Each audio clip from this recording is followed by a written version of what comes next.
आपल्या देशाचा आर्थिक कणा असलेला महाराष्ट्रातील शेतकरी आज कोणत्या परिस्थितीत जगतोय याचे विदारक चित्र एनसीआरबीच्या आकडेवारीनुसार समोर आले आहे।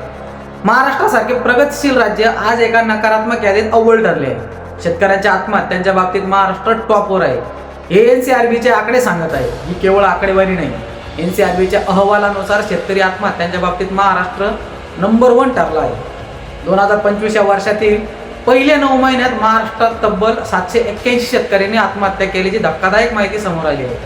हा आकडा केवळ एक संख्या नसून आपल्या कृषी व्यवस्थेवर आणि सामाजिक संरचनेवर आलेले एक मोठे संकट आहे।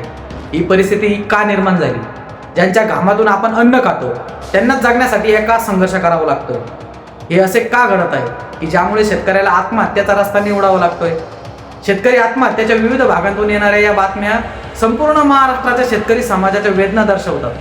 शेतकरी आत्महत्यांचे हे आकडे केवळ बातमी म्हणून न बघता व्यवस्थेतील बदलांसाठी शेतकऱ्यांसाठी एकत्र येऊन शेतकऱ्यांसाठी आवाज उठवणे काळाची गरज आहे। हा संघर्ष थांबवण्याची जबाबदारी आपल्या सर्वांची आहे।